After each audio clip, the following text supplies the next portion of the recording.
안녕하십니까. 인문학자 박영규입니다. 오늘은 노자의 도덕경 제38장의 내용을 전체적으로 해설하는 영상을 준비했습니다. 38장은 도덕경 후반부인 덕경에서 가장 먼저 나오는 장인데요. 원문이 비교적 길기 때문에 두 파트로 나누어서 살펴보도록 하겠습니다. 먼저 첫 번째 구절부터 보시겠습니다. 상덕, 부덕, 시유덕, 하덕, 부실덕, 시무덕, 상덕, 무의, 무이위, 하덕, 위지, 유이위, 상인, 위지, 유이위, 상이, 위지, 유이위, 상내, 위지, 막지응, 즉양비이, 잉지. 상덕은 덕을 내세우려 하지 않는다. 그러므로 덕이 있다. 하덕은 덕을 잃지 않으려 한다. 그러므로 덕이 없다. 상덕은 무의하니 무로서 도모하고 하덕은 유의하니 유로서 도모한다. 상인은 유의하니 유로서 도모하고 상이도 유의하니 유로서 도모한다. 상내는 유의하니 자연스럽게 대하지 아니하고 소멸을 걷고 끌어당긴다. 도덕경 후반부의 시작인 38장은 덕에 대한 총론입니다. 1장부터 37장까지 도를 중점적으로 다룬 노자는 38장부터는 덕을 중점적으로 다루고 있습니다. 덕이란 도가 현실에서 자신의 모습을 드러내는 윤리적인 양태라고 할 수 있습니다. 따라서 무의라는 도의 핵심 원리가 덕에도 그대로 적용됩니다. 무유한 덕은 상덕이고 유의한 덕은 하덕입니다. 도가 인위적으로 자신을 드러내려고 하지 않듯이 상덕도 그러한 욕망을 품지 않습니다. 그래서 내로라 하는 사람은 덕이 없습니다.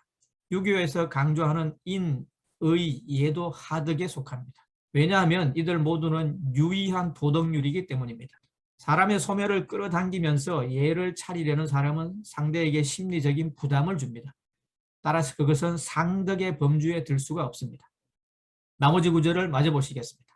고실도이 후덕, 실덕이 후인, 실인이 후이, 실이 후래, 불회자 충신지박, 이란지수, 전식자, 도지화, 이우지시, 시대장 부처기후, 불거기박, 처기실, 불거기화, 고거피 취차.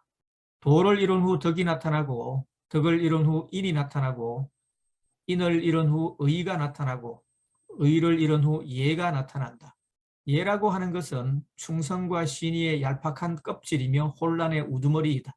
사물을 미리 식별하는 것은 도의 화려함이며 어리석음의 시작이다. 그러므로 대장부는 두터움에 머물고 얄팍한 데 거하지 않는다. 내실을 중히 여기고 화려함에 거하지 않는다. 저것을 버리고 이것을 취한다. 도가 자연스럽게 행해지면 굳이 그것을 대신할 윤리적 기준이 없어도 됩니다. 도가 없으므로 그를 대신할 모사로서 덕이 나타나게 된 것입니다. 덕은 플라톤이 말하는 이데아가 현실 세계에 적용, 실행되는 이데아의 모조품이라고 할 수 있습니다. 이후 문장에서 순차적으로 배열된 인, 의, 예도 같은 구조로 설명됩니다. 인은 덕의 모사이고 의는 인의 모사이고 예는 의의 모사입니다. 덕이 온전하면 인이 나타날 필요가 없고 인이 온전하면 의가 나타날 필요가 없고 의가 온전하면 예가 나타날 필요가 없는 것이죠. 계란 껍질을 뚫고 나오는 병아리처럼 충과 신은 예라는 껍질을 뚫고 나옵니다. 예에서 충과 신이 탄생되면 세상은 충과 불충, 신과 불신으로 나뉘게 되고 그때부터 사회는 혼란스러워집니다.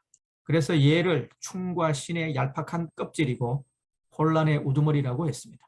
무의를 기반으로 하는 도가 살아있으면 굳이 당신을 위해서 목숨 바쳐 충성을 다하겠다고 하는 충이라는 도덕률이 필요 없게 됩니다. 목숨 바쳐 충성을 다하겠다고 하는 것은 노자가 볼 때 상덕이 아닙니다. 하나뿐인 목숨인데 그것을 바치겠다고 나서는 것은 진실되지 못하고 자연스럽지 못하기 때문입니다. 인과 의, 예는 대립적 사고에 기초한 도덕률입니다. 이러한 도덕률은 수학 공식을 적용하듯이 세상을 딱딱 구분지어 식별할 수 있는 장점이 있습니다. 하지만 사람과 사물의 겉모양만 보고 미리 예단함으로써 존재의 본질에 대한 통합적인 인식을 방해하는 편견으로 작용할 수도 있습니다. 전식자는 그런 의미로 쓰였습니다. 나무에서 꽃은 먼저 피고 열매는 나중에 맺죠. 꽃은 사물의 겉모습이고 열매는 사물의 속입니다. 꽃은 화려하지만 금세 시들어버리고 열매는 투박해 보이지만 알찹니다. 사물의 본질과 존재의 두터움은 나중에 맺는 열매에 있으며 미리 피는 꽃은 그러한 본질 인식을 방해하는 전식자에 지나지 않습니다. 그래서 전식자는 도의 화려함이고 혼란의 우두머리라고 했으며 대장부는 꽃의 화려함, 즉 겉모습을 버리고 열매의 두터움, 즉 내실을 취한다고 했습니다. 거피취차, 저것을 버리고 이것을 취한다는 문장은 패러다임 시프트를 강조하는 노자식의 표현인데요. 버려야 할 저것은 화려한 겉모습이고 취해야 할 이것은 투박해 보이지만 속이 단단한 내실입니다. 삼성그룹을 창업한 사람은 이병철이었지만 삼성을 글로벌 기업으로 도약시킨 사람은 이건희였습니다. 이건희는 도덕경에 나오는 거피취차의 전략을 썼고 그것이 제대로 먹혔습니다.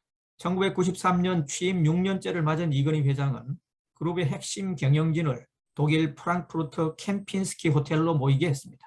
영문을 모른 채 서울 등 세계 곳곳에서 비행기를 타고 날아온 경영진들 앞에서 이건희 회장은 그룹 경영의 문제점을 신랄하게 지적하면서 나부터의 변화를 역설했습니다. 이른바 프랑크푸르트 선언입니다. 이건희는 이렇게 말했습니다. 제도나 관행에 구애받지 말라. 회장의 눈치도 보지 말고 소신껏 하라. 회장이 나부터 바뀌겠다. 마누라, 자식 빼고는 다 바꿔라. 변화하지 않으면 생존을 보장받을 수 없고 황골탈퇴하면 새로운 지평을 열 수 있다. 프랑크푸르트 선언 이후에 삼성은 핵심 사업에 집중했습니다. 미래 먹거리를 창조할 수 있는 기업은 집중적으로 육성하되 나머지 기업들은 과감하게 버렸습니다.